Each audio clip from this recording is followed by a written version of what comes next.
into some topic so he can argue with people and yell at them. That's his only purpose. Well, yeah, and you know, like my logical thinking is only saying this is that if if Paul's intention was to come up and show that everybody's a loser failure, and then you know, and he's going to tell us that we are all loser failure, and that's the only thing that he came up to do, then all right, I'm going to give you space. I'm going to give you an opportunity to tell us how much of a loser failure that we What? all are, and What? you know, like I'm okay. I'm actually okay. I find it to be kind of hilarious. I like to give him rope. He hardly ever comes here, and people may question why I I am agree. operating my channel this way. You know, but it's okay. It's okay. And also on the second part, like when people are reacting to Paul, like, "Oh, you motherfucker, you stupid piece of shit," you have to check your own feelings though too. He does kind of know how Yeah. to trigger you guys. Okay, Man, Yeah. he that doesn't was one trigger of the me. most I'm not frustrating pissed things for off. me is how many people I think are smart people who were just gobbling down the bait. Yes, you're right, Flo. Like at one stage there, I was saying, okay, talk to me, Paul, but 4 people were all getting triggered and wanting to go in, and Yeah. it was just it was a free for all. No, everyone's going nuts.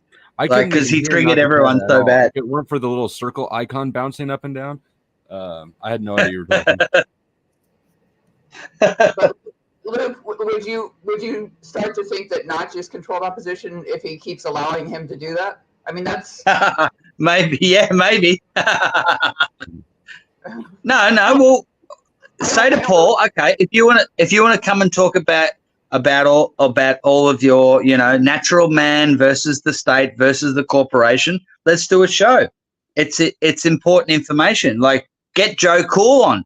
Joe Cool, he's got the best videos with all that sort of stuff. Get them both on. Go, we'll do a proper video. Here's your time. Let's talk about it. But he's coming on and he's hijacking stuff. It's nothing to do with that topic. And you want to talk to him about it, and he's just like, yeah. So When you're lying, you can't be too specific, or else you'll get pinched. So that's why some people are never specific about the topics that they discuss. They're vague and motivational. Come on, guys, whip up the emotions, freedom. right. Right, exactly. About So about to be emotional and reacting in that way would be giving Paul exactly what he wants, right? Uh-huh. Yep. I didn't mean to detract from John Bonet, though. No. But this is just part of the conversation. It's fine. It's just Okay. that I think everybody has to learn how to interact with each other. And again, like Paul doesn't mind 3 people, 4 people, or everybody in the panel talking back at him. Actually, he might enjoy it, right? but it's unpleasant for most others, I think, not Chiquita. I mean, I don't think it was. I think most people. I mean, some people left because it was that unpleasant. So I just. I mean, I'm okay I with that. left They can because leave. it was a repeat. Yeah, but I mean, aren't They you have that trying to- right. Yeah, but No, I'm not trying to be. I'm not trying to hold on to water with my fingers and try to like hold it all together. I'm just going to do whatever I'm going to do, and people are welcome to do what they want to do. That's all. If I lose 50% or 100% of my viewers because I behaved in a certain way, then so be it. Like that, I'm just using my own rationale take its course, which is that I just want to let Paul do what he does, and I also want to see how people are reacting to it, because that also shows me character on the panel as well. well, he's insulting the topic that was. I mean, you created this live stream with a certain theme, and he's saying this whole topic is a waste of time. He insulted Sovereign. He insulted, Burn the Corporate Fiction, which, who did some serious research. Mhm. It was just like the definition of rude. But I'm not that mad myself. If you wanted, I agree. It's your. I don't see the value. Maybe I'm just not seeing something that you're seeing. Why that was beneficial or necessary. But anyway, Everybody has a different I don't idea know what it is about about how. your mic. Hold on, Seeker. I don't know what it Yeah, is go about your mic or your voice tone or something, but you got to speak really smoothly, because when you get animated, that speaker just barks. Yeah, it fuzzes out. okay. Maybe Well, I just need lower. I if don't you know. look, if you look at what Paul actually, what that was, I mean, let's just take it at face value for what it was. He comes up on the thing, has no idea what we're talking about, is not interested in what we're talking about, and basically says, hey, I don't like you guys talking about this. I want you to talk about what I want to talk about now. So let me just keep talking, and I'll insult everybody that's here. And I'm like, what in the world is going on with this character, man? I didn't even know he was still even around. Is it like an attempt to be relevant? He's running anybody off that goes to watch him. The only ones that do watch him anymore are these sycophants that just can't get enough. So what do you think his agenda is, though? People do not want us talking about and disseminating the information that has been found out about the people behind the final experiment. And I think that there are elements that are saying, go disrupt, put this down. Somebody finally went, YouTube went and took down Burn the Corporate Fictions video on it, citing medical misinformation, but that's okay. Copies of it exist. It's on Rumble. It might be on my channel even, huh? You know, there are the powers that be do not want us disseminating this information. I mean, as I was looking into this at first, I was like, I knew that there were some state actors, there was some bad shit going on. And there were red flags in this feeling that I had, like, oh, this is not kosher. Something about this stinks really bad. And the further that, you know, I looked into it, and my son looked into it, and then looking at Nachikita's stuff into it, I'm like, whoa, this guy's associations is not real good, especially after listening to that sermon that he gave, or that eulogy. That was bizarre. It really was. And and not true at all. That eulogy was just all fabricated stuff. I did hours of research looking into the PC Week, actually, from 1986 to end of 1987. Okay, so I went through each magazine that came out every week and looked for Bob Enyart's name, and I only found 6 articles out of like over 120 weeks worth of this magazine.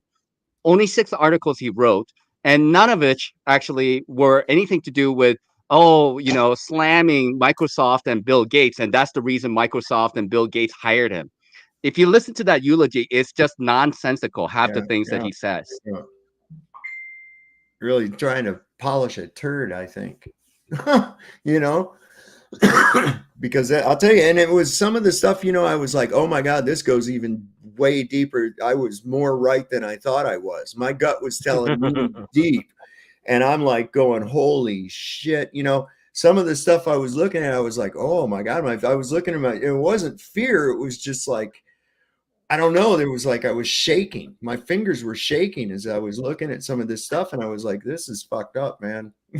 This is not good at all. Not at all. Yeah. Let me just share something real quick. This is just one of several sites that is talking about GWGL bond losses with William Duffy at WD Wealth Strategies, Emerson Equity, contact claimant tusks immediately. Okay, Lone Tree, Colorado, USA. That's where Will Duffy lives, at Lone Tree. Okay, and then you go down. Okay, and so FINRA. This is a kind of like a what, I don't know what the actual meaning of this is, but like they talk about GWGL bonds and charter multifamily growth income, blah blah blah. All these were the things that he is a part of selling. And basically what this lawsuit comes down to is that he was supposed to sell stable, you know, non-risk, you know, bonds or securities or insurances to families, but actually they found out that these were high risk. So he basically lied, okay, to the people who he was selling these things for. And then he's on like a military millionaire show talking about how people from the military can become millionaires and etc. So like, how can you trust this guy, really? You know, that's what it comes down to.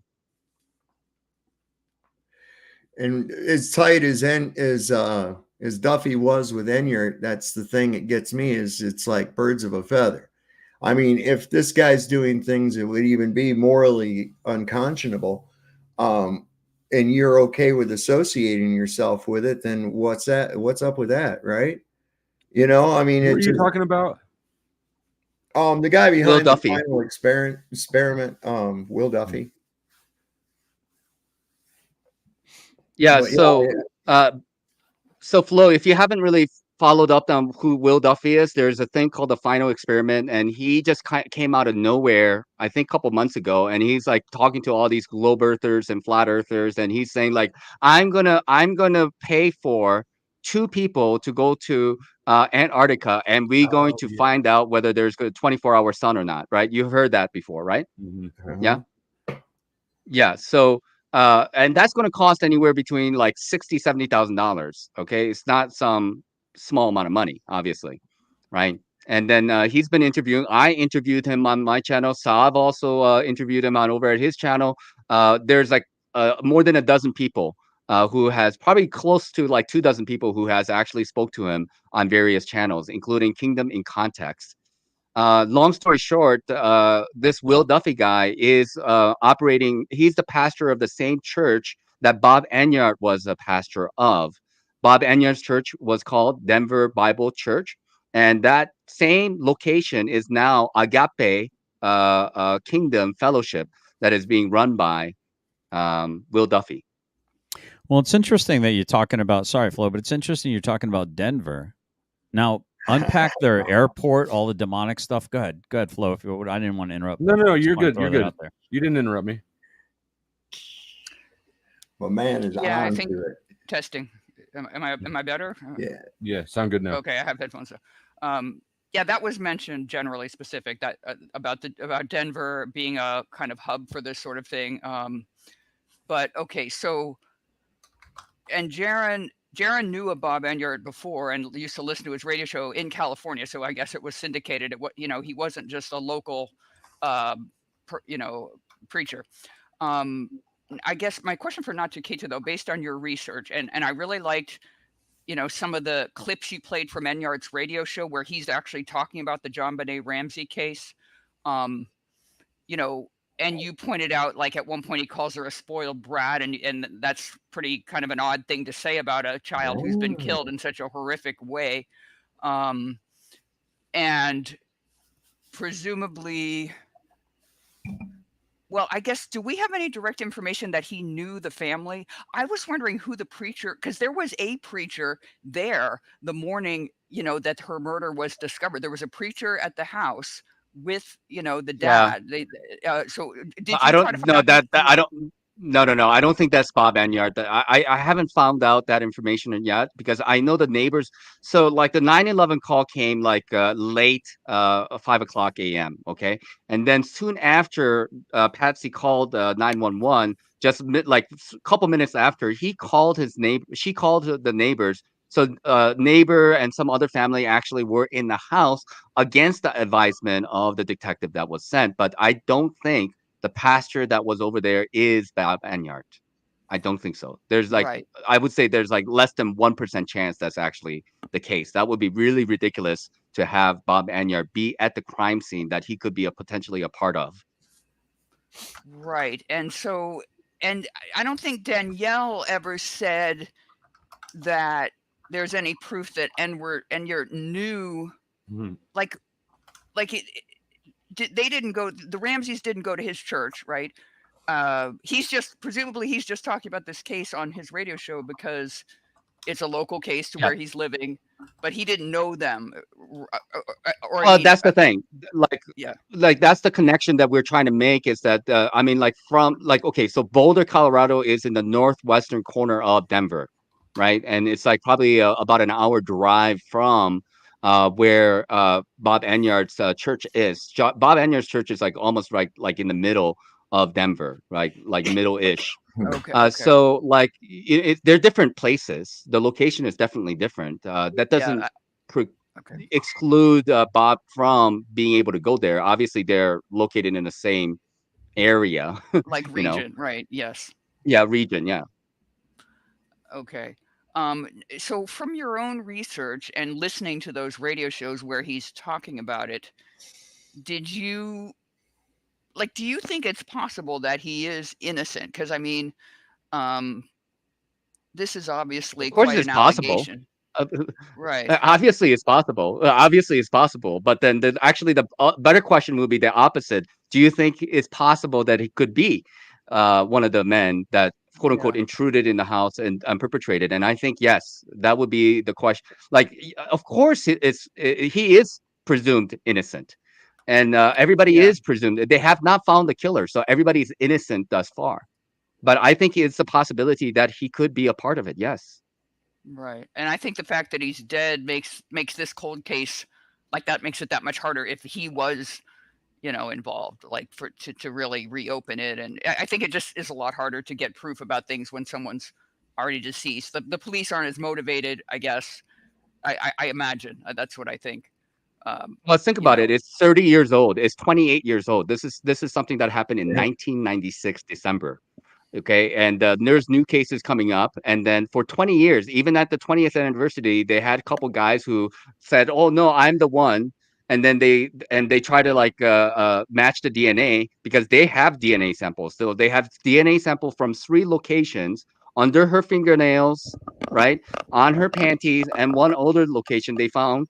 Okay, all of them match each other, so they are looking for a Caucasian male, right? DNA matches Caucasian male, and it doesn't right. match anybody else. Who just left the panel the minute you said that? Somebody just is getting too hot for somebody up here. Yeah, yeah. And I You're like, guess they're they looking for a refused. Caucasian male. He's like, That's me. And no, and they wouldn't.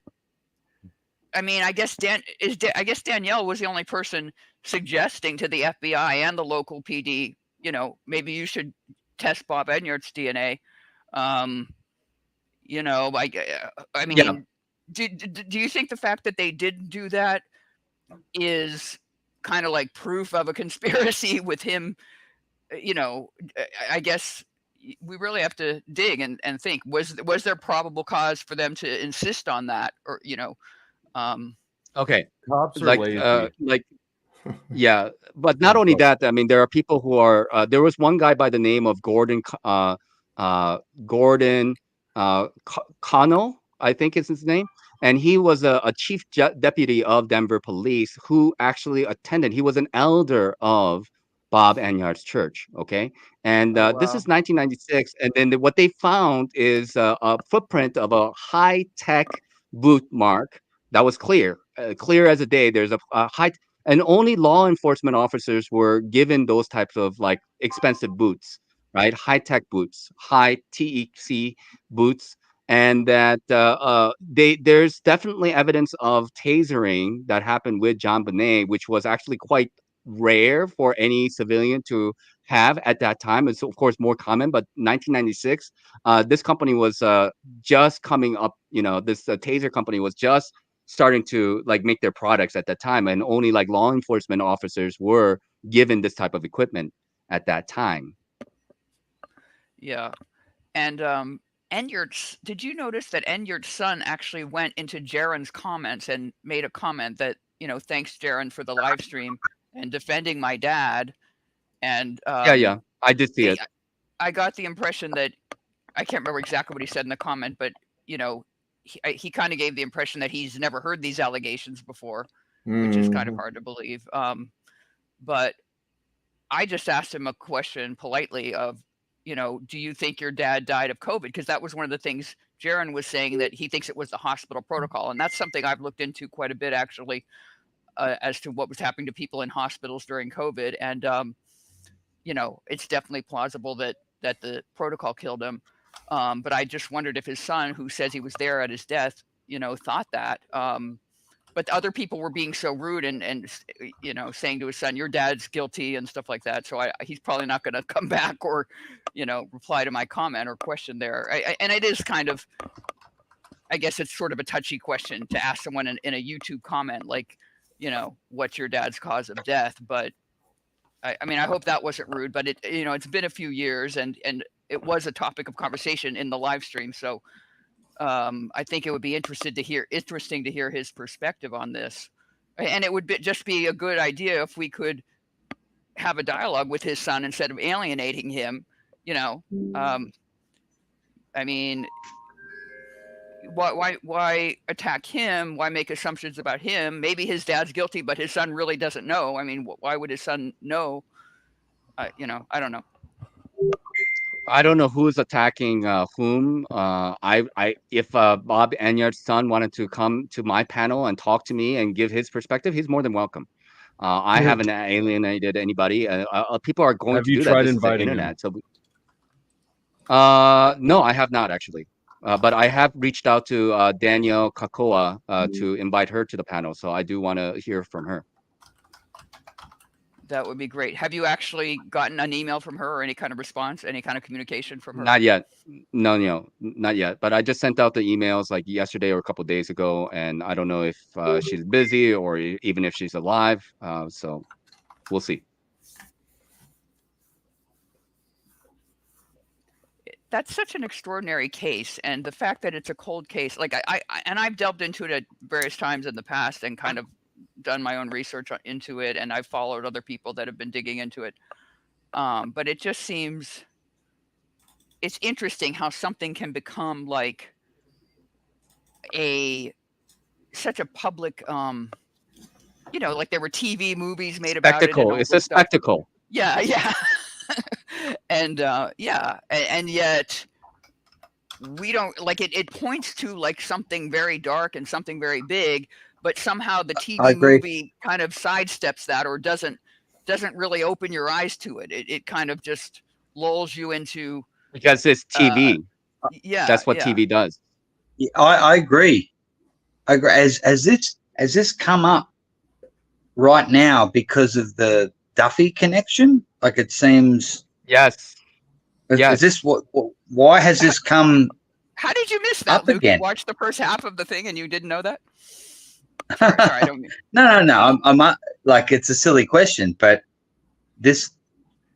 That's why Nachakita is researching it. Yes, that was the. Yeah. I know that. I know that, but like, it's people are now looking at going, wow, how did we miss this? So if I may, just want to get a moment to interject some thoughts. We talked about the spectacle of things. Who here remembers the when those weird planes landed into those really tall things? Oh yeah, when the aluminium cans cut into steel and concrete. Yeah, so it's interesting that there's been a lot of stories of people in high school that they would wheel in. They kept these kids in high school. They'd wheel in the TV on the wheels, and we're forcing them to watch this over and over again. And you know, the reports of the bodies and the this and the burning, and it's all about it's a Freudenscheiden or Schadenfreude. You know, the taking pleasure in other people's suffering, kind of like pumping people with fear, trying to get a certain response out of people. So I wouldn't underestimate that. You got the Las Vegas massacre. You got the weird thing when the planes happened, you know, different things like this, Pearl Harbor, all these different things are problem, reaction, solution, kind of Hegelian dialectic. Yeah. So that said, and I wanted to talk about something else. That's because was it Seeker? Yeah, Seeker had said something about, and I understand, and I've said the same thing somewhat similarly, that you know, I was OPFOR in the military at a couple different units, and you got to think like the bad guy. And a lot of people don't understand how to think evilly. You know, most people don't understand it. And you know, when you look at the Korean flag, for example, there's the yin and the yang symbol on the Korean flag, right? There's the white eye and the black eye, the black swirl, right? Correct. So it's, if everything has an opposite, and I believe that, like somebody like Flo might be a little bit more akin to adopt the whole, like, you know, the opposite of water is fire, the opposite of hot is cold, the opposite of light is dark, you know, all these different opposites. And I'm going to land the plane. If one can see and go, what is this evil that's going on? Who would do that to a child? What kind of demonic stuff is this, or what kind of evil is this? And then if you know that everything seems to have an opposite, then there's got to be something equally as good on the other side of that thing. And I think as an agnostic, which is what Flo is, and that's what I was for about 50 years of my life, almost 51 years, a hopeful agnostic is what I called myself. It really kind of lands the plane home that if there's the opposites and we can see those things, but then if you can see absolute object evil, and, you know, of course, there's always a new ability to go to a different depth of it that you might not have witnessed, but then what's the opposite of that? So that would be my argument for that. There's got to be a force that's the opposite of the kind of evil that we're seeing going on in the world. And I think that comparison to say that a murderer, and I know that you weren't saying this explicitly, but there was maybe an unintentional implication that a child murder is the equivalent opposite of God. I think is no. Right. Yeah, I know that you weren't trying to to say that explicitly, but I would think the opposite would be the parent, a loving parent, right? Right. Or someone that would throw themselves and try to risk their life to snatch a kid who's about to get run over by a vehicle, and maybe they themselves get clipped and, you know, and hurt or killed. So I'm not, what I'm saying is I've seen some. You can look in the dark things to see the light, basically. Right. Yes and no. The light shine in the darkness, and the darkness could not comprehend it / understand it. But that's Bible, though. So, but for me, it's like if you haven't plumbed the absolute depths of depravity yet, like if you know, I'm not going to say that a chomo is the same thing as God, or the opposite. You know what I mean? I don't know, man. But I get the point that you're making, and I don't disagree with it. I'm just kind of thankful that I have not seen. I mean, I've seen some nasty stuff, but I'm kind of thankful that I haven't seen the equivalent of the devil incarnate. Yeah, it's it wrecks things for a while. Yeah, I agree. Boy, I just killed the panel. No, it's fine. I mean, like, this is the main thing right now, to try to connect Bob Enyart to the Ramses family. That's the most difficult thing. So everything in regards to it is circumstantial. We can look at the forensics of, whatever that is available to us, about the letter and the inconsistencies of the calls, inconsistency of the interviews, and the way the Ramses family acted on TV, and the books they wrote and stuff like this. But it doesn't really show anything other than the fact that they're complicit to what happened. Do I believe that they are directly involved? No. But are they circumstantially involved? Yes. They had to know what was going on in their own home, because they were pretending that they were sleeping and stuff like that. So I think there was a kind of a franticness about how they were going to cover it up.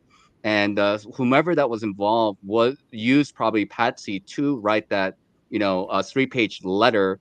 And she even admitted kind of Freudian slip and said that it was a ruse anyway, because no kidnapper would write a note like that, and no child molester would actually take the time to write a note like that. So it's neither of those things, right? So they like to kind of put you in these false dichotomies. It's like they did it or somebody else did it, but maybe they were all involved. That's a third option as well. Yep. Nacha, could you just do a quick 3-minute summary? There might be listeners who don't know much about it at all, but just to display how ridiculous it all is and how suspect it all looks. I can try to do a 2-3 minute summary about this thing. Basically, whatever that happened between December 25th and December 26th. 911 call happened just prior to 6 a.m. by Patsy. She was not really responding in a normal way. A person who was, in a panic mode. I mean, you don't call 911 and, for no reason at all, of course. Right. And then, another thing was that she actually kind of hung up after she spoke with them, because you want to stay online, right, with 911. What if this is the mum, right? This is the mum calling in 911. Yes, Patsy is her name. Yes, Patsy is the mother's name. Yeah. Yep. That's an interesting name. Okay. Huh? She's the It is, Patsy. and Yeah. she's the Patsy. She is the Patsy. Exactly. It's right in your Um, face. Man. But Go ahead. yeah, like her just the 911 transcripts are really interesting. Like she would say something and the 911 person would ask a logical question and she'd get all defensive, and it was just damning. Yeah, I mean, like she said that, I just woke up. This is what she said. I just woke up and I found a note, and my daughter is gone. Those are like the first things that basically she said to the 911. And then the 911 operator was like asking, like, do you know where your daughter is? Do you know who took her? And like, stuff like, and then she was responding, no, I don't know. I just woke up. But then she remembers, and remember, like, this is like a 3-page long letter. And then she said, oh, it says SBTC victory or something like that. So she kind of put the words, because it says victory SBTC. And then so she kind of put things in a wrong order. So there's definitely inconsistencies in the way she was responding to the operator. That's one thing. But the letter itself, it seems like it was purposefully like there were a couple words in there that were misspelled, like purposefully, to make it seem like whomever was writing that letter was like illiterate or stupid or something like that. And then there was consistency in the style later on, because you can't write a 3-page long letter and try to maintain that a facade of being an idiot, I guess. I'm not sure. But that's what was kind of discovered there. And plus, this handwriting forensics is actually showing that Patsy's handwriting most closely matches to the handwriting of the note, right? But they were exonerated because the touch DNA basically said that their DNA does not match with the DNA they found under the fingernail, on the panties, and somewhere else. So they're looking for a Caucasian male who is not a member of the family. And so that's kind of the gist of it. Yeah, I think. Can you hear me? I think I like your theory that they're all involved. I think that seems quite. When I say they all, I don't mean that means I necessarily feel like there's proof that Bob Enyart was one of them, but he could have been. But they're in some kind of group, and my thought is, since, as we said, this does run in families, like maybe Patsy herself had been a victim of this kind of, satanic abuse, and Most likely. she may be, Yeah. and she could have had like split, what do they call it now? Not the split personality. Well, What's the name for that? Dissociative. There's right? two terms. Yeah, multiple personality is the old way, and then dissociative identity disorder is the new terminology. Is the more accurate terminology now. Okay. I'm thinking maybe they kind of got her to write it while she was in an alter, like in one of her alter personalities, not the one that's actually the mom, or, kind of directed her to write it, maybe, because like, why would someone, if you were trying to fake a ransom, why wouldn't it occur to you to write a shorter note that would be more believable? And if the longer you write it, the more kind of clues you're going to give. No, but you're thinking logically about this, Yeah. and the thing of it is that the way to look at it, I would say, is that if it's a ruse, you want to make it as confusing as possible, right? So like, it's not a genuine ransom letter. That's what we know. We know that it is not a genuine ransom letter. I'm sorry, Brandon. I'm not going to bring you up. I do apologize. Okay, so sorry. I'm just going to let you know ahead of time that I just don't have any interest to bring you up, Brandon.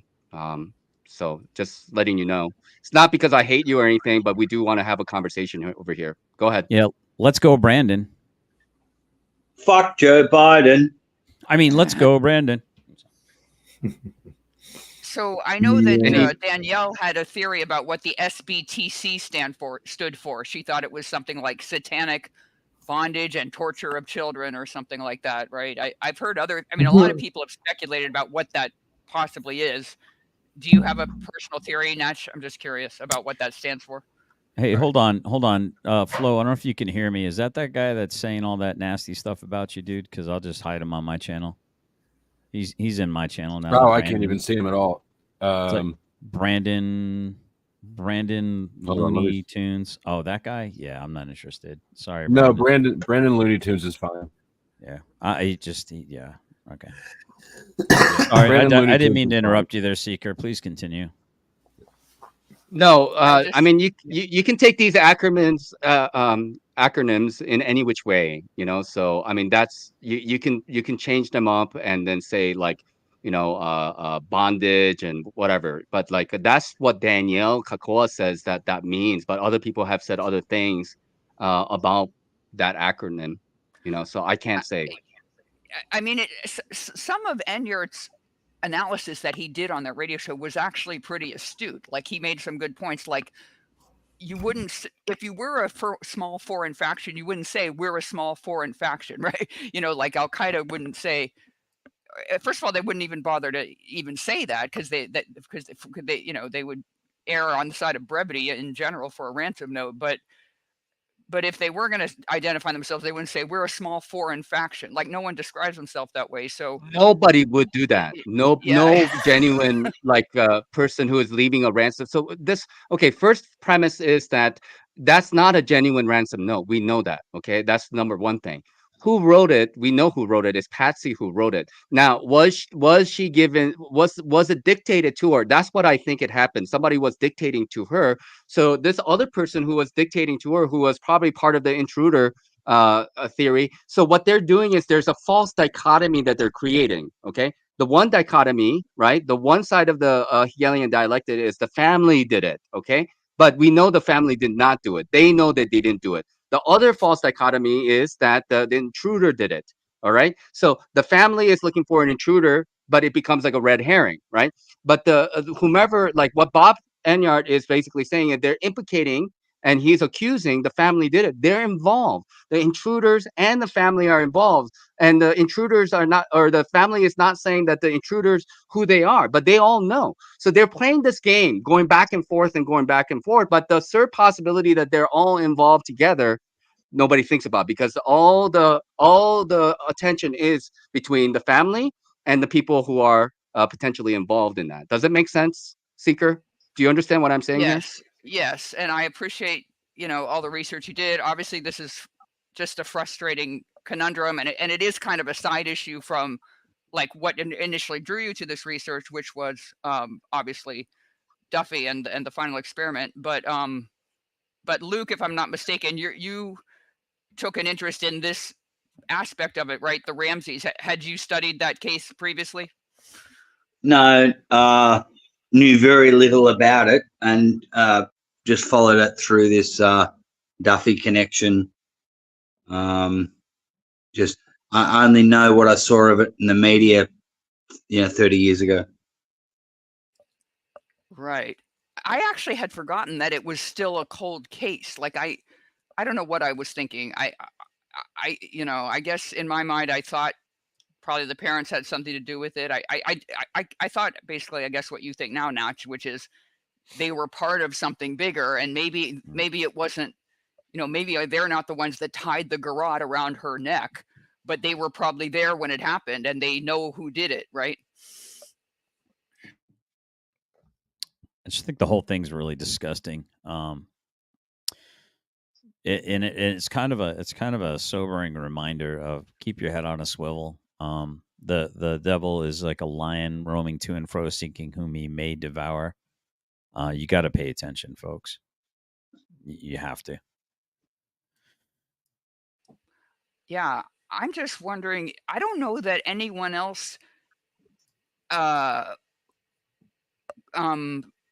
was suspicious of Enyart. Sovereign, do you know if anyone else? Because I used to watch another guy that researched this case about 6 years ago, and that guy has actually passed away, but he made a lot of videos about it, which are on Odyssey now. And he had kind of some eccentric theories. But I actually emailed his partner and I asked him, do you remember if Dave ever talked to his name was Dave Hawkins, if he ever talked about Bob Enyart? And I don't think his partner remembers whether he did or not. But I don't remember hearing that name before. Do you think your son Burning is the first one that kind of made that possible connection, Sovereign? I don't think he's the first, but I think he was like one of the first biggest that went out there after this. I think it was kind of glossed over, you know, that was known that he was associated with Bob Enyart, but I don't think a whole lot of people really knew about Bob Enyart. And, you know, when that case first happened, you know, that was so long ago. I remember hearing about the particulars, you know, at the time, and I was like, yeah, this sounds like SRA, or there's something really fishy going on. And then when I found how the police were just botching every single lead that they possibly had, Right. I was like, okay, this goes deep, because they've got municipal systems under their fingers going on here too. These people were wealthy. There's a whole lot involved with that. And I was like, this sounds exactly like more of that satanic ritual abuse, man. It really does. And no different than a whole bunch of other ones. But the thing that got me was that there was so much, even to this day. You can't go like to the grocery store and see a National Enquirer or something without a story about this case still in it to this very day. And It's popping up again. It's people are talking yeah, about it again. I've noticed. so it's really quite a mystery. There's no doubt that there's some kind of shenanigans. These quote unquote Christian preachers. Let's not forget Jim Jones was a Christian preacher too. Okay. Just because somebody labels themselves as something, don't let your deception get the best of you. Use your discernment. Do you see, you know, I mean, you know, is the tree that you're looking at bearing any fruit that is palatable? I don't see it. Yeah, I don't really I care think about labels, you know, that's why. Like, people say Yeah. that, they're Christian or whatever, like, okay, tell me, what kind of Christian are you? How are you actually behaving? Like, Right. you know, what does it mean? Because, like, you know, you have 100 people who claim themselves to be Christian, you know, you put them all in a room together, you're gonna find 100 different, ideologies about, the Bible and Jesus, so what's the Mhm. point? It's like, becomes a moot point at that, you know, talking about, like, and then I cannot just trust somebody because they say that they're a Christian, because we know there are a lot of fake Christians out there, or fake Hindus, or fake Buddhists, or fake Muslims. I don't care. You know, it's about how you behave. You know, how do you conduct yourself? I would say that to be a Christian, you know, stop worshiping a book and try to behave in the manner of Jesus as much as possible.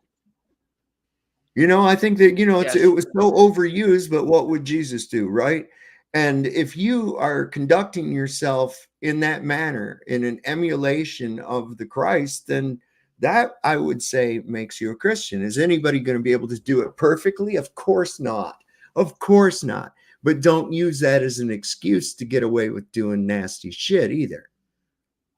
You know, you just have to Exactly. realize that we are fallible, but if you try to walk in the same steps and conduct yourself in the same manner, then I would say that you are trying to emulate the Christ and therefore a Christian. So what's going to stop one from emulating the Christ and calling themselves a Christian and not get tacked to a tree just like he did each and every time? Nothing. Well, right. So then, so the point, so what's the real, so you kind of ask yourself the question in a point, like, what's the real death cult? Because it seems to me that all the disciples got martyred for Christ. I mean, Mhm. and I love Jesus. Don't get me wrong. I Mhm. really do. I'm willing to lose my life for it if someone's going to come take it. All right, fine. Mhm. I'm not willing to kill for him unless it's to defend the innocent against the murder. Mhm. But so the interesting thing is that, I mean, it, you know, if you get jaded about it, what would Jesus do? I don't know. He'd make a whip and fashion a horsehair whip and chase people out of the merchandising of our churches and synagogues. He'd tip There over you the go. tables. He didn't come to unite. He came to divide with the sharp two-edged sword of the truth, right? The word. He Well, he came to he divide wouldn't. father from son, mother from daughter, mother-in-law from daughter-in-law, indeed household from household. That doesn't sound like kumbaya to me, bro. Well, he wouldn't have become rich by the act of usury, which is considered a sin to begin with, Right, right? but everyone Because gets, he already knew that material wealth, its only positive feature was the fact that, look, we can feed the poor.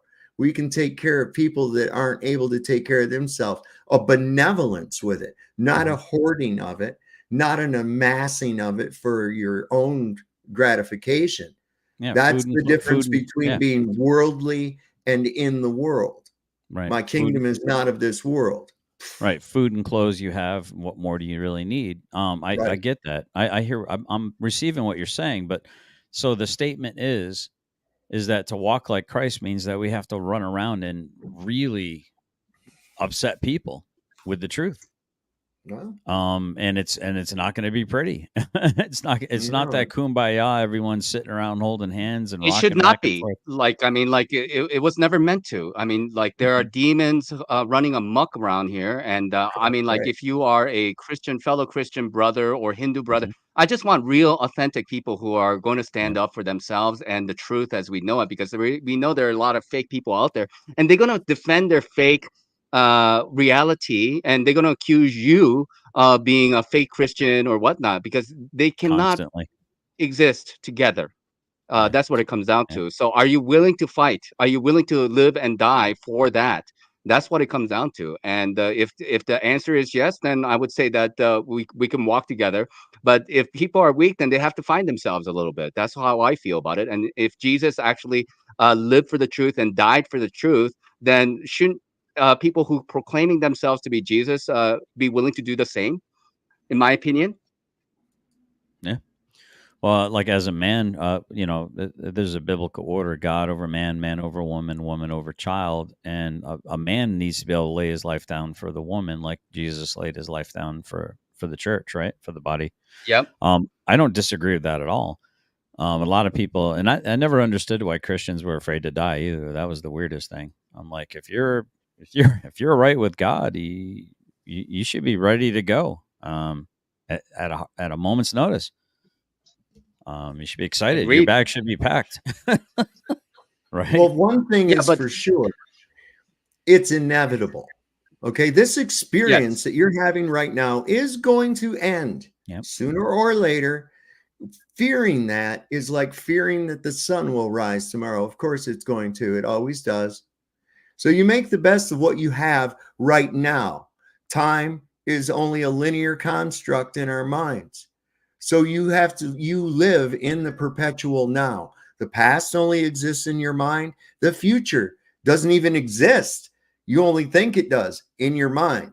So if you take away from focusing on the perpetual now, and you realize that this is exactly what counts, because that's all there ever really is. And when you leave this experience, it's like the caterpillar. The caterpillar goes off after he gets all fat and happy and he's been alive for a long time. And then he goes into this little cocoon. He's done. He died, right? No. Chrysalis. He reemerged as something even grander than he was. And this is what I believe happens with us as well. So let me posit something I found interesting. This might take us back to flat Earth, and feel free to not engage or to think about it for the next time we inevitably talk about it. So here's the interesting thing: what we hear in the Bible talks about when the Son returns, He's going to return with fire. Last time God destroyed, it was with a flood, right? So is that the celestial bodies, or the gravity, or the oscillation of the celestial bodies, as it were? Or imagine if the sun got, I don't know, however many miles closer to the earth. Would it not be as if the sun was returning with fire and people would want to burrow underground? I mean, there's constantly finding tunnels all over the place. They even found tunnels underneath the Nile and the Euphrates as they were evaporating. I imagine people were like trying to stay close to the water, and then they were like, "We got to get out of the sun. Let's dig holes into the side of the rock here." I don't know. It's just an interesting kind of fascinating premise, Mhm. right? So if the sun gets too close, it will burn you up. You know. I I don't don't know. think I don't think it will. I don't think it will. I've come on to some ideas about the sun. We assume fire and associate fire with heat, and of course, it has similar color properties to fire, but several things do. Mhm. And I'm coming on to the idea because I've been to very many different places at different elevations. Okay, the Sierra Mountains, and then just a few hours later, I'm at the lowest point below sea level any place in the world, Death Valley, Right. 287 feet below sea level, hottest place on earth. And one day I was messing around cooking with my convection burner, right? It uses induction. It doesn't use heat. It uses magnetic induction. And I was thinking, Interesting. isn't that wild? As you go higher in elevation, you lose temperature, but as you go lower, you gain temperature. What is going on with that? And I started thinking along the lines of induction. And I'm thinking Interesting. perhaps this energy source of the sun works with the plate of the earth within a certain distance that creates the temperatures that we have, kind of like the little rheostat on my induction burner. Now, not exactly the same way. People say, well, Right. yeah, it's a metal pan and everything. Well, there's a lot of metals in the earth. Well, there's This metals in entire humans thing. lately too. Yeah. Thanks to the Maxines. So I don't know. I'm kind of onto the idea of, people are always talking about the sun, and this is what cracks me up so bad about flat Earth, right? Or about the globers. They say, we've known the Earth is a globe for thousands of years, and then they'll show some bird looking through a telescope at the sky. Well, wait a second. I thought you're talking about the Earth. Why are you always looking in the sky? Well, we see these lights move around. So what? We're looking for the condition of where you're standing. Okay. If I wanted to tell if I had enough gas in my Jeep, would I see what color the shingles are on my neighbor's roof to determine that? No, they have nothing to do with one another. So now we keep our boots on the ground. Okay. When you start getting people out there looking into the sky and mesmerizing them with stories involving unfathomable distances and sizes and things, and given this little hypnotic story, you can make children believe that and they'll carry it into adulthood.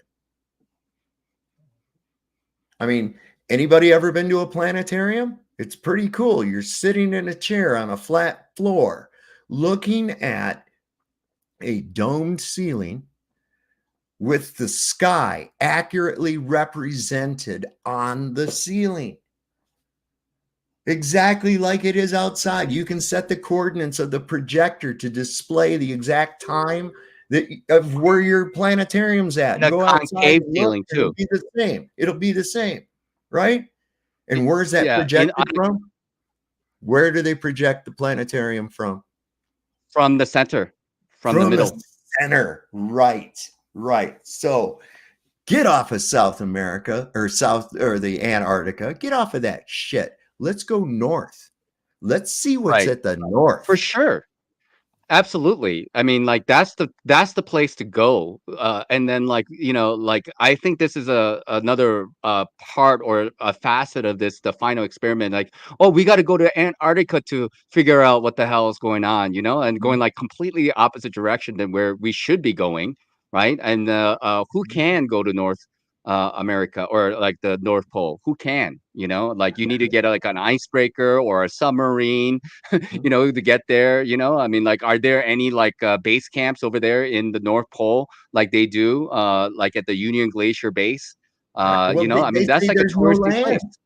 They say there's no land now, and they were in the process of erasing the North Pole when I was a kid, because I can remember going to my grandpa's house and looking at maps that were in encyclopedias, and there was an ice area shown in the north, and it said unknown region across there. And then steadily, even the globes, when I was a little kid in school, they had a little ice cap up there in the north. And now that's been obliterated. There's nothing shown there at all. And if we go back further in time, we see that there are 4 little lands separated by 4 rivers. What happened to that? Where is the island of Friesland that existed on all these old maps? Now it's gone. Now it doesn't even exist. Just up past Iceland. It's gone now. So yeah, that's where the mystery lies, not in Antarctica, although it's interesting and I would like to know what's down there. I think if we want to know how this whole thing's working, we have to go to the North Pole. Yeah. Let's go see the projector.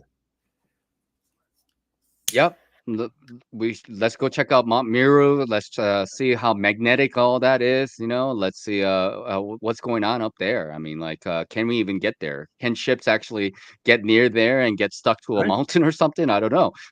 Let's go figure it out. Maybe we need to make a plastic and wooden boats to make it up there with no nails. I don't know. So we're kind of like, looking at some stuff from the Bible here. And I'm sure you're all familiar with when the fallen angels came to earth, when they were cast down to earth. They called them what? They called them watchers, right? And they swore this oath to defile the humans, take human women as wives, and also defile beasts and give this information that should not be given to the humans. And they swore this oath on Mount Hermon. Mount Hermon lies at 33 degrees parallel, 33 degrees latitude. It's restricted. You can't go there. It's a restricted area. And that's where the watchers were at, right? Now, we zoom up to 2024. The UNDOF is stationed on Mount Hermon. The UNDOF stands for United Nations Disengagement Observer Force. Still to this day, the watchers, the observers, are on Mount Hermon, man. Yeah, it's pretty interesting to me because is it in the North Pole or South Pole where we have this treaty? Like even countries that are basically adjudicated as having gone to war with each other or currently are having conflicts have a peace treaty. So it's interesting to me how and maybe this brings up J.R.R. Tolkien's Middle Earth. I mean, are we Middle Earth? Are we? You know what I mean? Are there land masses? Rings? Are there rings? Yeah. Is there a reason why we're not allowed to use helium like the Zeppelin anymore because people could travel wherever they wanted to? Yeah. Try getting in a plane and going outside of a flight path. Unless it was on a certain day, the 11th of September in a particular year, you can seem to go wherever you wanted to and fly into whatever you felt like flying into. That seemed to be okay, but the protocol otherwise is they would scramble a jet, get alongside, wiggle the wings. They would have to wiggle the wings that we're having navigation communication areas. Okay, follow us in. One jet behind, one jet showing them where to go. Somehow that SOP was followed before and after that particular that day where the planes did that thing to the buildings, but it didn't seem to happen on that day, ironically enough. So I don't believe in coincidences at all. And it looks like I got a super ring chat to rule them all. One ring to rule them all. Think about that. Yeah. What you said about Tolkien, this ring, one ring to rule them all.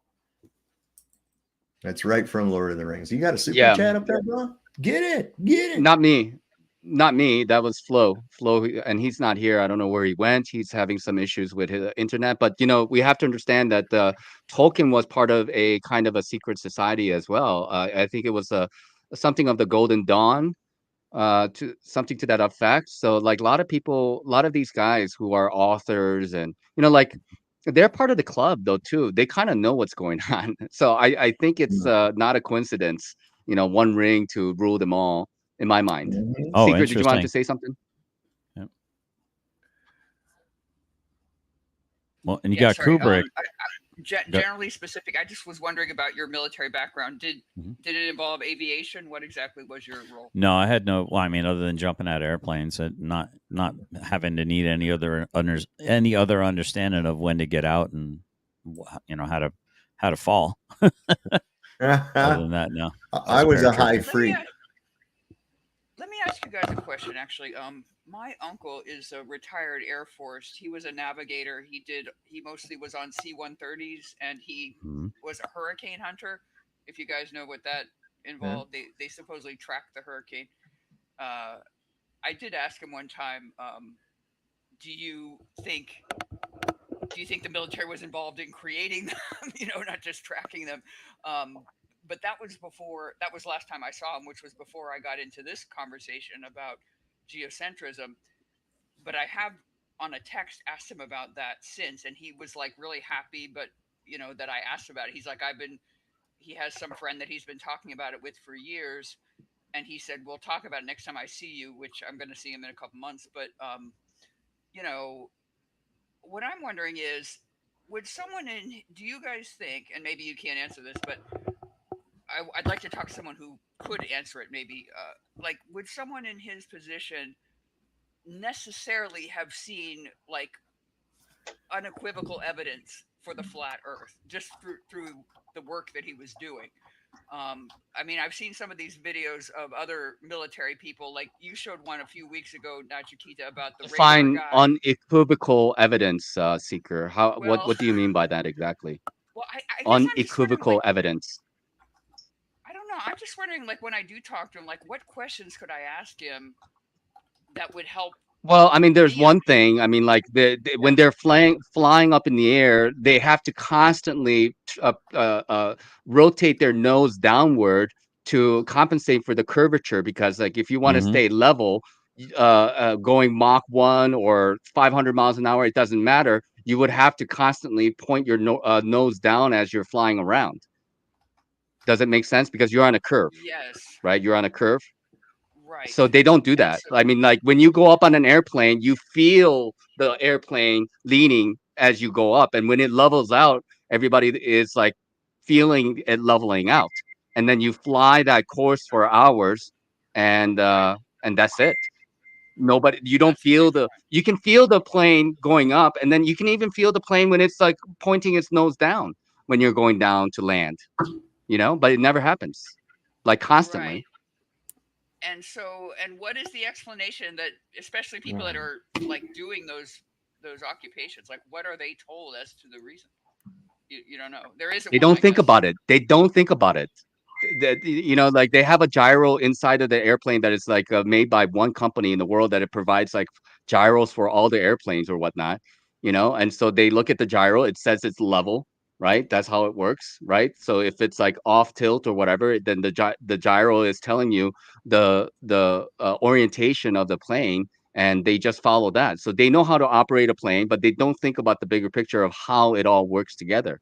They know how to shoot a missile, they know how to fire a gun, they know how to do this and this and that, but they don't generally think about like, oh, if it was actually on a curvature, I would have to, point my nose down, et cetera, et cetera. Nobody thinks about that because they just take it for granted that they're on a a globe. It's because they run the Flo, welcome back. Thank you. And yeah. I want to give you a chance to shout out the Thank you somewhere in time for the super chat, and welcome Gary to the dollar bin. Do you want to do your thing, or can you do it? I don't know if you are able to. I can't do any clips when I'm restreaming. Okay, no problem. But both of them have a clip credit. All right, sounds good. Welcome to the panel, Alexander. What's going on? Hey guys, how are you all doing? I have to say I'm late to the party. I wasn't watching everything, so I'm not sure I'm up to speed. But I heard someone mention Tolkien and Kubrick, so I thought I'd join. But then the subject changed, so now I'm like, now I don't know what to talk about. So I guess I'll keep listening for a little bit more until I have some feedback.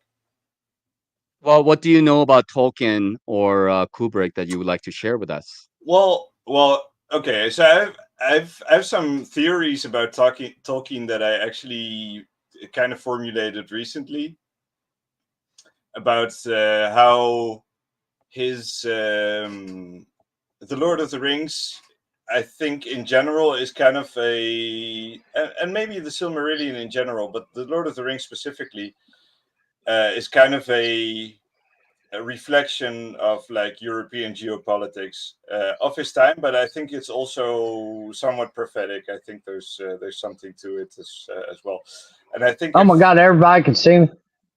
Shit. I think if Tolkien was, I think if Tolkien was in like a society, I do think personally he was generally one of the good ones that was trying to help humanity. Honestly. Okay.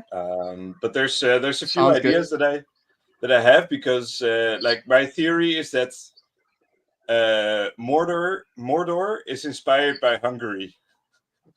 That's basically specifically based on the position of Hungary, like geographically on the European map, because it's in the southeast of mainland Europe, let's say, and they were a big threat to the rest of Europe, and they were like Huns, they were Khazars and this and that, so they were considered a big threat. But at the same time, or well, not the same time, but later on, they became part of the Austro-Hungarian Empire. And they were one of the powers that fell during World War I as well, where Tolkien served. Yeah. So, and there's another connection there as well, because the Hungarians are supposedly Uyghurs or Ugri, so that's one of their names, Ugri. So here in Greece, for example, we call them Ugri. And that word is connected etymologically to the word ogre. And the word ogre is obviously the origin for orc, because you don't have ogres specifically in the Lord of the Rings. So I think that there's a part of that as well, and I think that also connects to Gog and Magog and all these things. I just want to say that they are part of a Germanic tribe, also. That might be. I mean, they might have. They might have mixed and things like that. Yes. Because I'm also kind of, how do you say, what's the word? Yeah, that would be re-evaluating my like my view on Germans, let's say, in general, because I think they're way closer connected to Gog and Magog and the Mongols and all that stuff than we think. And obviously, Flamenco has already hinted at that. So the goal. The Gaul. That's also part of it. Yeah. Yes. Absolutely. Mm-hmm. Yeah. Have you read the Uralinda book? Not so much myself, but I have been broadening my education on a lot of the European things about pre England. In other words, pre-England. So yeah. Okay, so basically Roman antiquity, things like that. Kind of after the Romans. I've got a pretty good idea on about the Romans. Not that I know it all, but yeah, I'm kind of going in within the Viking era of that period of time. On how all this came about within the European continent. Mm-hmm. Yeah. You see what I'm saying? And I don't want to mislead anybody or anything, but yes, you brought up a very good point about Poland, or the Polish people itself. Brian Browning, sir, I just want to ask you, like, which channel did you find this channel from? Are you coming from Flo's channel, or are you coming from generally specific channel? I'm coming off of generally specific. I am a member of his channel. I like his ability to be transparent and everything and stuff like that. And I haven't been on his channel for about a month now. I've had some personal issues and everything, and kind of enjoy all the talks about everything, about everybody's beliefs and things like that. All right. Well, thank you very much. I appreciate you being up here, and good meeting you. And you too, man. Yeah. GS is a great guy. I haven't met him personally or anything like that, but he's got some good beliefs, things like that and everything. You know, he's got his beliefs. I got my beliefs. You all got your all's beliefs, and it's great to be able to talk about our beliefs and not hate each other about it. That's my He's thing. I don't just want the to same in hate. person, except he Yeah. smells a little bit musty. Yeah, well, but we can't hate on that kind of thing, you know. If we want to be, We can uh, wash your balls. yeah. Generally specific. That's what I'm saying. yeah, we can't be hateful. I've If we never want met to him be in person about, if either. we want to be honest, we can't be hateful. I was just kidding. I've never met him in person. Nah. No, I mean, I met generally specific over at Flo's channel, so we were introduced over there, and I know he goes over to Demolish's channel. And Mr. Richard Madsen, welcome to the channel. Good to see you again, sir. How are you doing today? Peace and respect to everybody. Hey, everybody, give these guys a like. You know, give them that big thumbs up. I'm silent for now because it's not my topic, as you know, but I'm hoping it'll transform into something, evolve into something later. Can we talk about God yet? Yeah. I got to say that personally myself, I am not a believer of religion. I have studied some religions of different things, and I could talk about it all day, you know, but you got to be, you know, if I don't believe in it and you do believe in it, I can't say, hey, you're wrong or I'm wrong. That's what I don't get into. You got to be true to yourself. Yeah, you got to be truthful to yourself and everything, you know. And I don't want somebody to hate me because I don't believe in it. At one time, I did believe in it, but something stopped me from believing in it. Okay, and that could be later on a topic. You know what I'm saying? Can't we rationally say if something is impossible, though? You know, the universe is so mass that we don't know everything about it, and we can only go on what we believe ourselves in our hearts and everything. And you can't be judgmental because you don't believe in it. You'd be judgmental because somebody else is not. Okay. So what I do is I listen to it. I hope I said that right. Well, let me just ask you, why did you come out of some standardized religion? All right. So if you want to break it down, all right, as a young child, I grew up in a very mass area of military. And that's in the Norfolk area of Virginia. Okay. And I got into, as a young child, the school bus comes by, or I'm sorry, the church bus, my bad, on Sundays and Wednesdays, and get picked up, come in, and then because of my age, we were into the Bible study.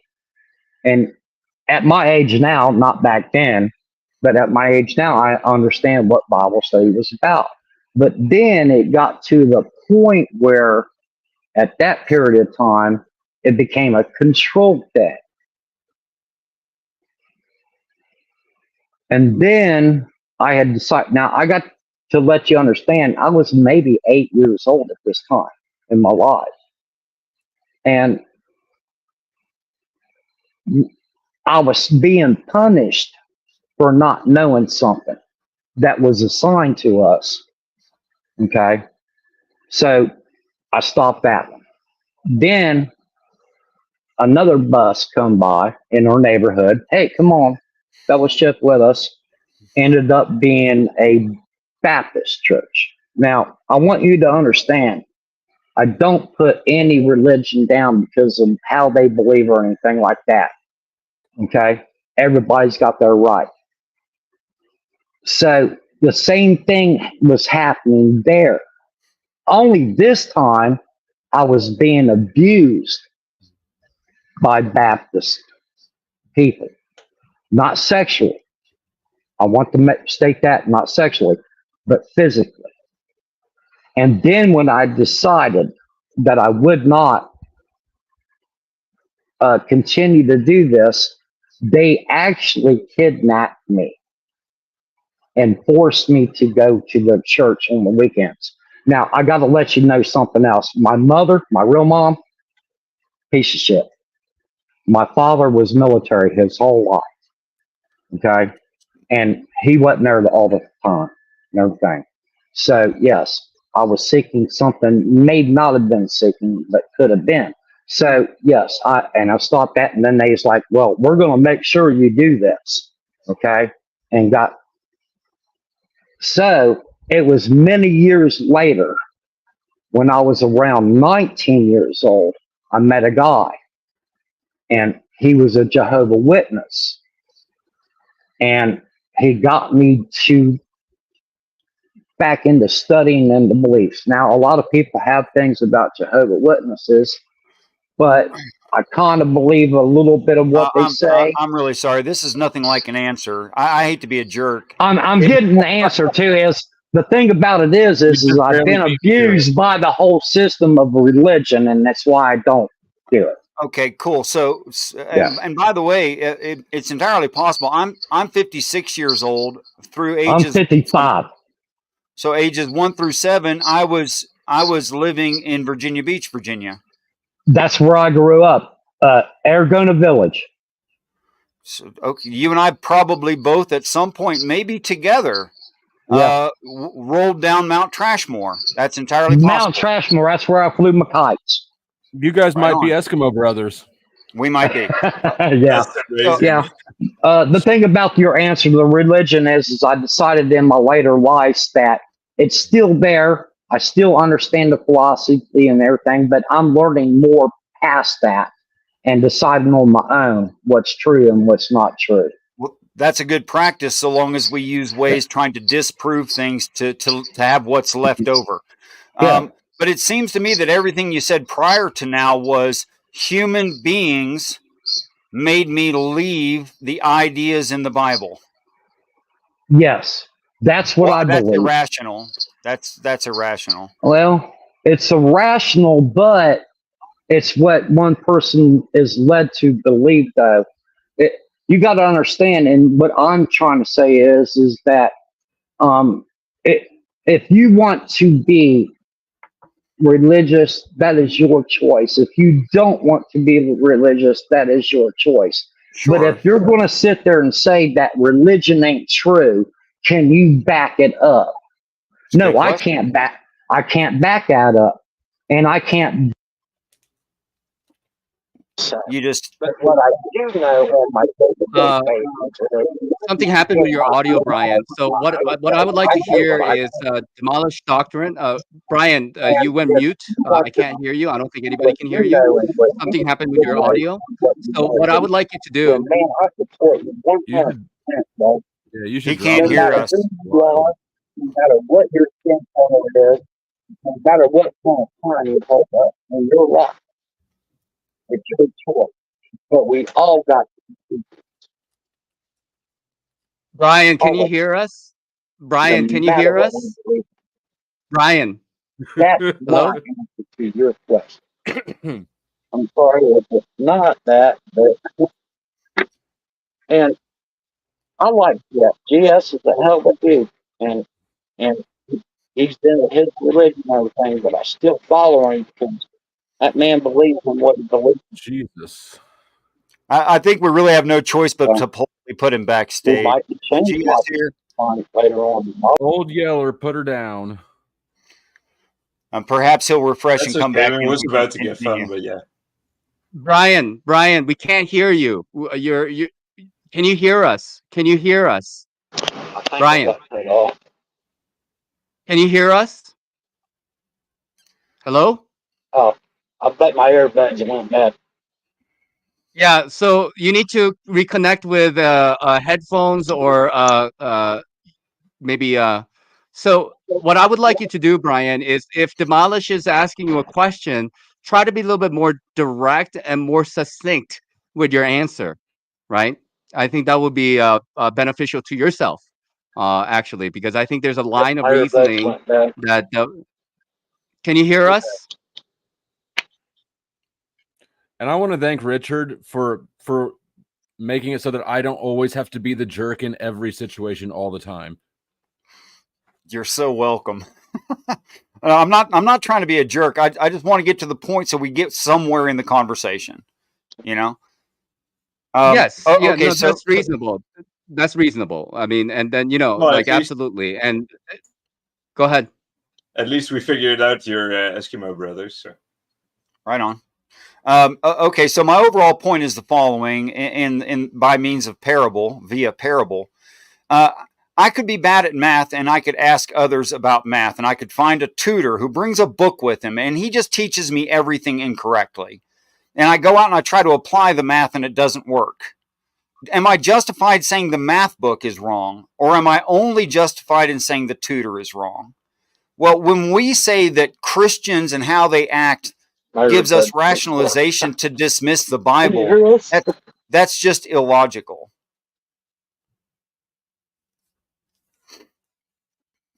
Yeah. I think everybody here can follow your reasoning. I certainly do, and I am in 100% agreement with you. Right? It's not the math that is wrong; it's the person who is teaching or interpreting that math to whomever that student is must be incorrect. Got it. Brian, are you with us, sir? Yeah, I'm back now. My earbuds went dead. I got them charging Okay. now. Okay, good. Sorry So, about that. no worries, sir. No problem. So what I would like you to do, if you are going to respond to Richard, try to make it a little bit more succinct. And it's unfortunate the experiences that you had, and everybody is, obviously sorry about that. And but we're apologize trying for to get nothing. to the bottom of what your actual reasoning is. And Richard is going to be able to help you to see if there's any logical fallacies, I believe. So go ahead, continue with your conversation. Don't let me interrupt you. I was saying that I've had bad experiences with religious leaders. Yes, we got that. We got that, and All that right. is very unfortunate. And it is unfortunate that you did get And bad that's a influences deterrent. from such It's a individuals. deterrent. It deters you from everything. It does. Okay. Yes.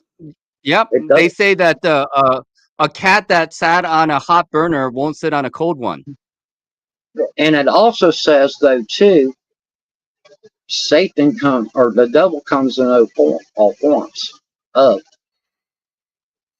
it. Could if I was to continued in my life and believing in it, then that's what he deterred me from. He deviated me from that. Well, Okay, so in okay. your So defense, Brian, sorry, go ahead, sir. yeah, go ahead. Go ahead, Richard. You do it. So, Yeah. Brian, in your defense, I think you mentioned something about continuous life study, and Yeah. I would assume that means now as well. And would you take a little time and expound on what you meant by that? Okay. Life studies is I didn't just study one aspect of religion and science. I looked at and now I'm 54 years old. Okay. I've tried to live a good, decent life and everything, and I got wonderful. Anyways, never mind. I have, and I'm trying to put it in the best words I can. Is if I have to choose between a religion of whatever it is, okay, or a government form of whatever it is, my choice in my experience of life is I'm going to just continue my life and not worry about anything else. Now, I want you to understand that's not that I'm going to be disrespectful to anybody else. I'm not going to shame anybody else. I think shaming people is pretty horrible. It goes back to the same thing of both. Okay. And then allowing people to speak how they feel and everything. You can always cut somebody off. I don't need to listen. You know what I'm saying? But if you're continuing to seek education in your life about things and try to figure out stuff, I'm trying to figure out myself of religion and science, which is the most proper to me believing. And that doesn't mean I'm going to sit and stop and talk to people that believe in religion, because, man, that's a show that, wow. Perhaps I could give you an example of what I've done as an adult now that I am one, as much as anyone is, whatever that means. I started looking into religious claims and seeing that which was self-defeating and that which was not self-defeating, and also that which was possible in physics and plausible within logic, and saying, well, you know, it can't mean this and be true, and it can't mean this and be true. What kinds of things have you done along those lines? Right. So, and I think I'm within that line. So, you know, I ain't the smartest man. I just know, you know, what I want in my life and everything. And I want to be part of a body. I want to be like right here. I want to be part of something like this. I want to be part of it because I can be agreeable and not agreeable. Not because of what I believe in. Yeah, but it sounds like you're kind of feeding your flesh. And I have not to interrupt Richard's flow there, but Brian, I appreciate you. You said some very kind words.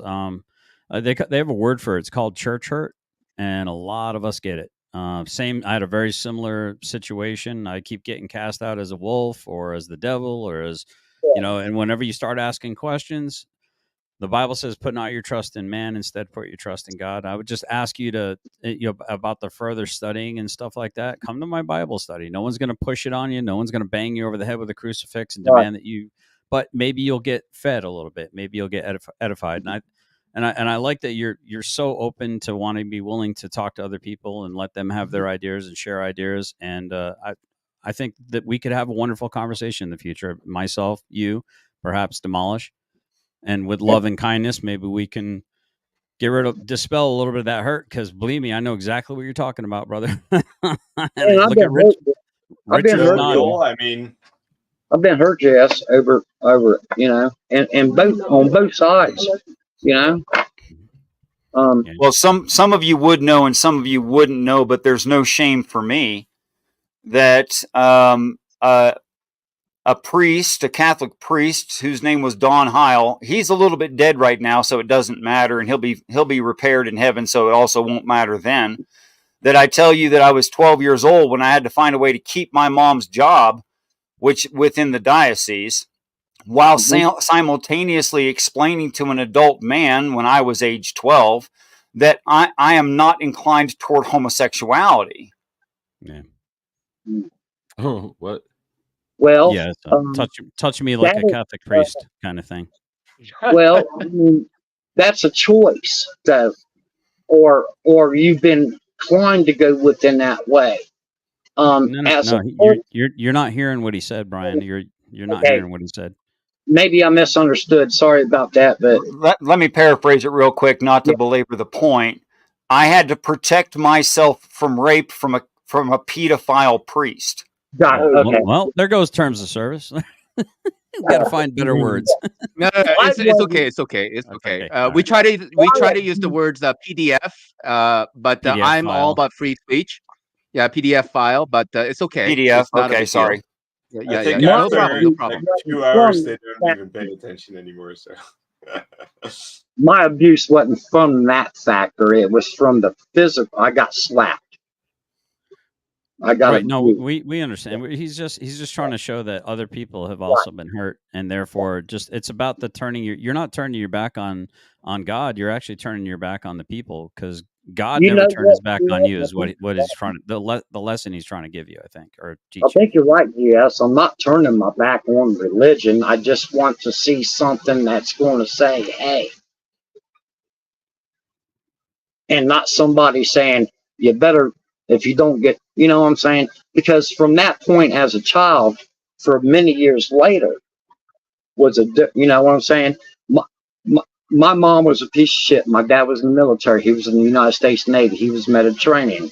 He was out 9 months of the year. And I went out and caught crab there in Virginia Beach, Virginia, and flounder just so I can sell it to feed my younger brother and sister. So yes, there, you know, you got to do what you got to do. Roger. Well done, though. By the way, well done. My dad was a great man. He was.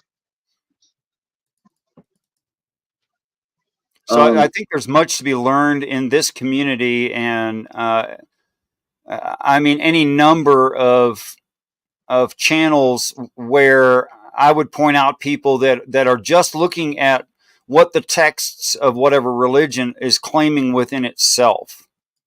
And I think that can be an important and edifying study, because if I say something like, I've had bad experiences at the public pool, I'm going to stop going to the public pool.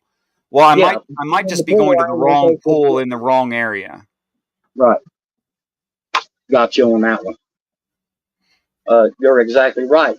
I shouldn't allow bad experiences, I guess. I think I might be learning a little bit more. Shouldn't allow bad experiences to give me judgment. So I disagree with that. You shouldn't allow them to define you. I think you should learn. I think you should learn from bad experiences, but you got to understand something. If let's just say the premise is there is a God, there's a heaven to gain, a hell to shun. Yeah. Let's say that if there's a God, then that necessitates a devil. Now, the devil can use clergy to destroy and hurt, kill, steal, and destroy your hope, your faith, your future. And so what the point I'm trying to make here is, at the end of the day, who wins in that scenario? When you walk away from God, God hasn't moved. You walk away from God. So the winner in that scenario, Brian, is the devil. So I've been giving the devil a lot of wins this past month, just based on my own attitudes, my own behaviors, my own words, my own anger, my own, the wrath that stirs up in me. And you can say that that's cute and that's, all these other things, or it's funny that you believe this or that. But at the end of the day, I'm giving the devil some wins by my behavior. You're giving the devil some wins by continuing to be distant, but I don't think you're flying away from it. I don't think you're rejecting. I don't think you're trying to hurt me because I choose God. And you do have freedom. Praise God. I'm sorry, I have to interrupt real quick. I might be running out of data, so I might end up disappearing, but I don't mind keeping this up for you guys. So, just letting you guys know, if I happen to disappear, that means I'm out of internet for today, and then you guys are welcome to continue on with the conversation as you wish. Do you have a PayPal? Do you have a PayPal? This is a fantastic time to plug supporting the channel. Yeah. I do have a Ko-fi. If people want to, that is on my main channel. You can just go to the description and put there. It's okay. Like, I just in case I disappear and don't come back, it just means that I'm out of data. That's all. Okay, continue. All right. Yeah, pretty much it's like this. You're gonna believe in what you're gonna believe in and everything. I probably never will, other than in my own faith. This is not something I started out yesterday. I pretty much sum it up as, tomorrow I got to build a house.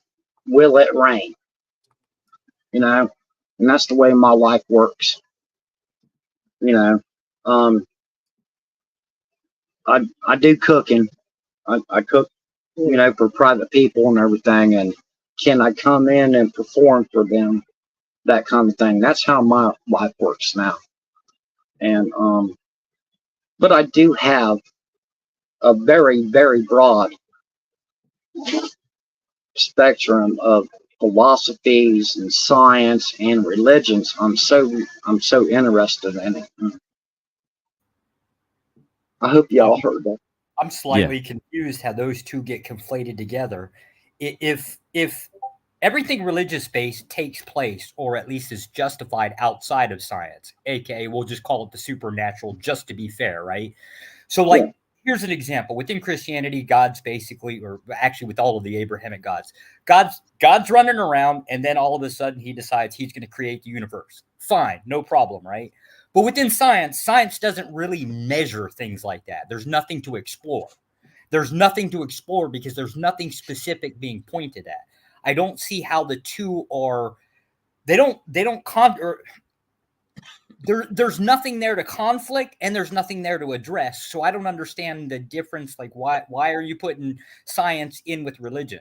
They're two different things. They explore two different realms. No. God created everything. God created science, dude. I'm learning both aspects of each side of it.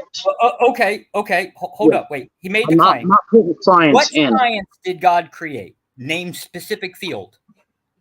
Name a specific field. Everything that was created was created. Everything. In the beginning was the Word. The Word was with God. And the Word was God. Yeah. This Nothing is where that was you're going to created. start. Go ahead. This is where you're going to start pushing people off to the side. Say, well, God created it, Well, right? feel free to That takes spurg out away and the prove me wrong, man. individual Go ahead. achievement of the person. The person's just going to shut you down instantly. But like you're doing I'll right tell now you when one I'm science in the middle Yes, of explaining it. Let me ask you Or let me ask literally, I know the father. One second. Joshua. Let generally specific finish his thought, and then you can respond. Yeah. Okay, Okay. please. I have something to say as well, but Yeah, it's just one of those. It's a situation where he created everything. It is the glory of God to conceal a matter and the pleasure of kings to seek that matter out. Now you strike me as a person that chooses to be a king instead of a peasant. I don't have a problem with that. All the mysteries are there that are laid up. Everything that there is to discover is what he created. So knock yourself out and discover it, but don't claim it like you somehow created it. I don't. You're just asserting that a deity created something, right? I'm not Which is asserting fine. anything. I'm That's quoting a the Bible. religious claim. You're So- not the only religion asserting those claims, right? It's not a problem specifically, except for now you're trying to like basically push it off into a realm that, we can push back on some of this. This is why I said name a field, and I can show you the father of that field. can I name a field? Can I name a field? Okay, hold on, and name a father, and I'll show you who created him. He knew him in his mother's womb. He knows the hairs counted on his head. So listen, you can go as far back as you want to, Jones, and I'll go a little bit further back. Right. Than you, You're all right? asserting that the first. I'm not creation, asserting. This I'm is the stating thing it's an objective this fact. is why science an is going to assertion. reject religion every time. So then why don't I find a big screen TV materialize in the middle of my field out back? Why doesn't that just poof into place? Huh? Because men create TVs. Well, and God creates men. Okay, It's you're the watchmaker. Your theory is a snake eating its own tail. What do parents create? He hasn't made a theory. Have you stated I a have theory, one Joe? question. I have one question, guys. Well, I have one question. Please. I doubt I that. want to know why, when the King James Bible came out, they took Jehovah's name out of it and replaced it with God. See, Can I answer that, please? If you would love to, please. Actually, up until Adam, there is no word Jehovah. It's Elohim, which is the plural of Eloach, which means powerful being. It's also You don't want an Yahweh. answer. Okay. Yeah. No, it's Okay, also, no, I know what you Everybody, mean. one It's second, also everybody. Yahweh Brian, too. 1 second, sir.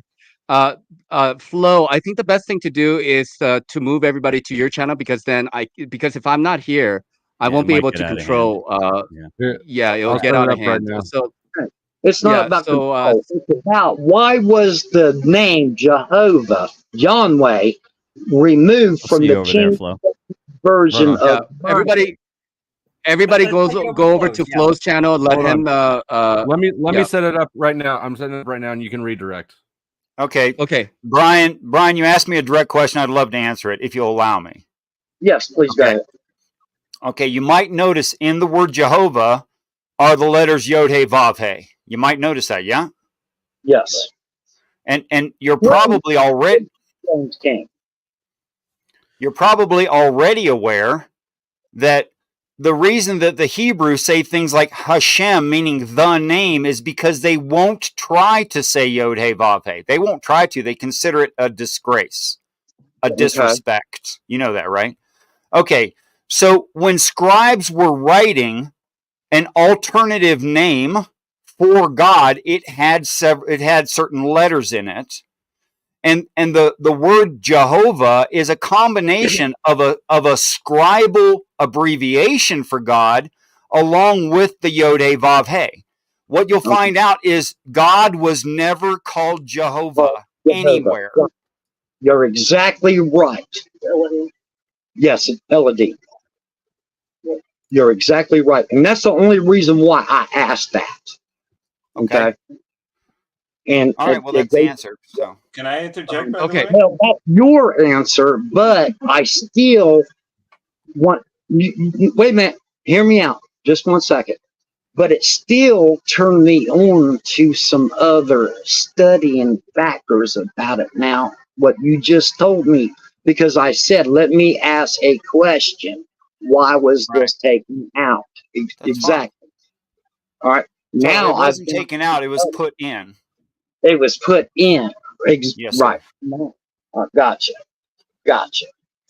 And other things that I have read and learned. Now, when I say I learned something, it doesn't mean I believed it. It just I've learned it. Okay. And when I ask something, hey, why was this? Because there's a whole lot of stuff we can go through this. Okay, it all comes down to. I've put a link backstage to the StreamYard for people up here. I've also put a link in the main chat to the stream I set up. It is live now. I'll share it. And I'll tell you right now, you'll never convince me. Hold on, Brian. 1 second, sir. I need to get instructions from Flo how I can send my audience over to your channel. How do you do it? Oh, if what do you you do? pull up the stream in YouTube. Yeah, I'm on YouTube, but man, Brian, we're not talking to you, buddy. Hold on. They're doing housekeeping. Notch, if you pull up the stream in YouTube and underneath it, there's an edit video button. Okay. Click edit video, and then yes, in the left column, the second one down, it's the circles. Okay, I got you guys. Gotcha. Stream customization, then scroll down to redirect. You click add, and in that pop-up window.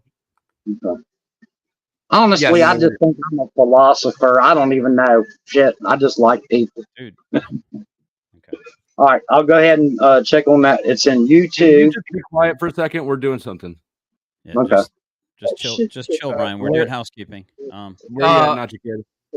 Yeah, I'm at the redirect, and then I'm doing the search. So I went to your channel. Yes. And then it's the right box. Oh, it's the right box. Okay.